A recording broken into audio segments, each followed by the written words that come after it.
Welcome back friends, स्वागत है आपका फिर से एक नए वीडियो में। दोस्तों, आज मैं आपको बताने जा रहा हूं मेरी पहली मोहब्बत के बारे में। तो चलिए मेरी पहली मोहब्बत को शुरू से ही शुरू करते हैं। महीना कुछ यूं ही नवंबर दिसंबर का रहा होगा। आकाश बिल्कुल साफ था और हल्की धूप भी निकल चुकी थी। मैं अपने दोस्तों के साथ बैठकर कॉलेज में धूप का लुत्फ उठा रहा था। आज हम दोस्त यहाँ वहाँ की बातें फेंक ही रहे थे, तभी मेरा ध्यान कॉलेज की मेन गेट पे जाके टिका। उसके चेहरे पर पड़ती हल्की धूप और उसकी बिंदी गजब ढा रही थी। जब वो मेरे नजदीक आई तो मेरी आंखें तो खुली की खुली रह गई। अरे, ये तो निशा है। उसका नाम मेरे मुंह से अचानक निकल गया। मैंने वैसे निशा को कई बार प्रपोज किया था, लेकिन उसका कोई जवाब मुझे नहीं मिला था। वो ना तो इनकार करती थी ना हाँ करती थी। वो बस सिर्फ मुस्कुराकर इस बात को टाल देती थी। और यही कारण था कि मेरे दोस्त मुझसे हमेशा कहते थे कि निशा भी कहीं ना कहीं तुम्हें प्यार करती है, तभी तो वो तुम्हें इनकार नहीं कर रही। आज उसे इतना सजा सवरा देखकर मैंने भी ठान लिया था कि आज उससे जवाब लेकर ही रहूंगा। अब हम लोग क्लास में जा चुके थे। थोड़ी देर में ब्रेक होने के बाद मुझे जब मौका मिला तो मैंने उससे पूछ ही लिया, निशा, मैं तुमसे एक बात पूछना चाहता हूँ। पूछो, निशा ने कहा। मैं अपनी आवाज को दबाते हुए बोलने की कोशिश कर ही रहा था, तभी उसने मेरी बात को काटते हुए बोला, ठीक है, आज तुम कुछ नहीं कहोगे, सिर्फ मैं बोलूंगी। यह सुनकर तो मेरी धड़कन और तेज हो गई। पूरे शरीर में बिजली सी मच गई। पर उसने जो कहा वो आवाज सुनकर मेरी खुशी का ठिकाना नहीं रहा। आज तो मेरी जिंदगी का सबसे हसीन पल था, जिसका इंतजार मैं बरसों से कर रहा था, वो आज मुझे सुनने को मिला। जी हाँ, उसने मेरे प्यार को कबूल किया था और देखते ही देखते हम एक दूसरे से गले लिपट गए। सदियों में बंजर जमीन पर पहली बार प्यार का गुलाब खिल रहा था। सभी दिशाएं मोहब्बत के रंग में विभोर हो चुकी थी। अब हम लैला मजनू की तरह पूरे कॉलेज में फेमस हो चुके थे। हमारे सभी दोस्त उसे भाभी कह के बुलाने लगे थे। इसके बाद हम दोनों कई बार साथ में घूमे, मस्ती किए, कभी इस पार्क में तो कभी उस पार्क में।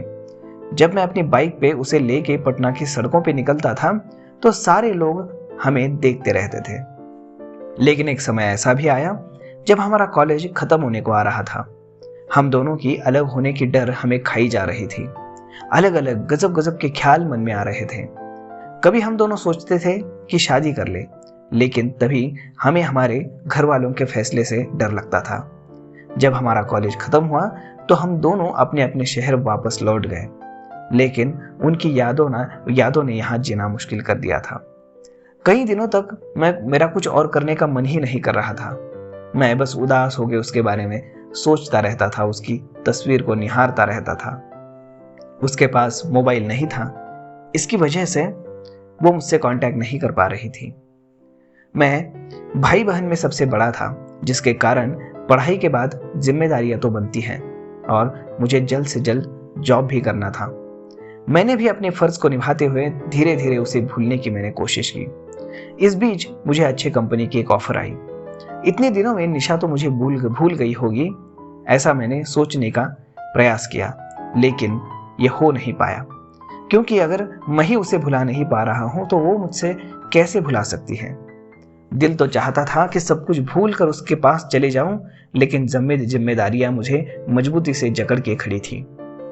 मैं आधे मन से जॉब के इंटरव्यू के लिए चला गया। मुझे जॉब में वैसे तो कोई इंटरेस्ट था नहीं, मगर फिर भी उस जॉब के लिए मैं चला गया।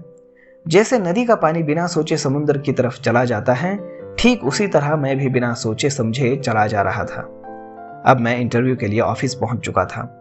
ऑफिस में कई सारे लोग इंटरव्यू के लिए बैठे थे।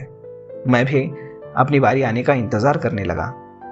वहां भी निशा की यादें मुझे खाई जा रही थी और एक अलग तरह की तन्हाई मुझे मारी जा रही थी। जिस तरह सूरज डूबने के बाद सूरजमुखी के फूल मुरझा जाते हैं, ठीक वैसा ही हाल निशा जाने के बाद मेरा हो चुका था। मैं बैठा था लोगों के साथ, लेकिन फिर भी मैं अकेला महसूस कर रहा था। कुछ समय बाद मेरी भी बारी आई। सर, इंटरव्यू के लिए आपको अंदर बुलाया जा रहा है।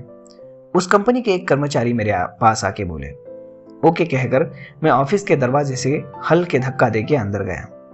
बड़ी बड़ी आंखें, रौदाक चेहरा, चेहरे पर कड़क सवाल और हल्के सफेद एक व्यक्ति कुर्सी पर बैठे थे। उन्होंने मुझे बैठने का इशारा किया। इसके बाद उन्होंने पूछा, तुम्हारा नाम क्या है? राजू अग्रवाल, मैंने कहा। इसके बाद उन्होंने कई सवाल पूछे, जिसका जवाब मैंने पूरे कॉन्फिडेंस के साथ देने की कोशिश की। उन्होंने कुछ अजीब तरह के सवाल भी मुझसे पूछे, जैसे कि तुम्हारे पिताजी क्या करते हैं, तुम कितने भाई बहन हो। इन सवालों के अलावा और भी कई सवाल थे, पर मैंने सभी सवालों के जवाब बिल्कुल सही सही दिए। क्या किसी से प्यार करते हो? यह सुनकर तो मैं स्तब्ध रह गया। भला ऐसे प्रश्न जॉब में कौन पूछता है? मैंने इस प्रश्न का जवाब खामोश रहकर देना उचित समझा। इस प्रश्न को सुनकर ऐसा लग रहा था कि यह जॉब इंटरव्यू कम और मैरिज इंटरव्यू ज्यादा लग रहा था। तुम मुझे बहुत पसंद हो, उन्होंने कहा। अपने दाएं हाथ से रिंग बेल बटन दबाकर उन्होंने किसी को बुलाया। इन्हें लेकर मैडम के केबिन में जाओ, उन्होंने आदमी को आने के बाद कहा। मैं उस आदमी के साथ दूसरे केबिन की तरफ चल गया। मेरा मन मचल रहा था, नौकरी मिलेगी या ऐसे ही वापस लौटना पड़ेगा। अगर नौकरी मिली तो ठीक, वरना दूसरी देख लेंगे, ऐसा मैंने खुद से कहा। मैं जब दूसरे केबिन के अंदर गया तभी मुझे आवाज सुनाई पड़ी, साहब बोलो कितनी सैलरी लोगे? जब मैं कुर्सी पर बैठा और देखा तो मेरी आंखें की खुली रह गई। मेरे शरीर में बिजली सी दौड़ गई।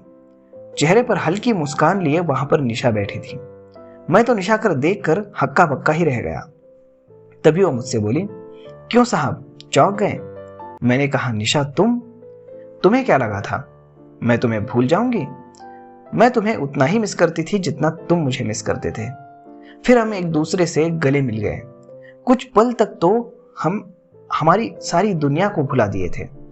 ऐसा लग रहा था कि किसी दिवालिया हुए इंसान को उसकी पूरी संपत्ति वापस मिल गई हो। निशा ने बताया, कंपनी उसकी पापा की है और वो खुद ही पापा से बात करके मुझे नौकरी के लिए ऑफर दिलवाई थी, क्योंकि मेरे बारे में निशा अपने पापा से बात कर चुकी थी और उसके पापा मुझसे मिलना चाहते थे। अब तो हम दोनों मिल चुके थे और उसके बाद हम दोनों की शादी हमारे परिवार के रजामंदी से करा दी गई। जन्मों जन्मों तक का साथ निभाने का वचन देकर हम दोनों साथ थे। मैं बहुत खुश था कि मेरा पहला प्यार मुझे मिल गया था। मैं भगवान से प्रार्थना करता हूँ मुझे अगले जन्म में भी इतना ही प्यार करने वाली निशा ही मिले। ना चाहते हुए भी सितारों की, ना चाहते हुए भी बहारों की, तू हमेशा मेरे साथ चल तेरे दीवाने की। तो दोस्तों, ऐसी थी मेरी पहली लव स्टोरी। तो यह आपको कैसी लगी, यह आप हमें कमेंट करके जरूर बताइए, और अगर अच्छी लगी होगी तो अपने दोस्तों के साथ भी जरूर शेयर कीजिए। धन्यवाद।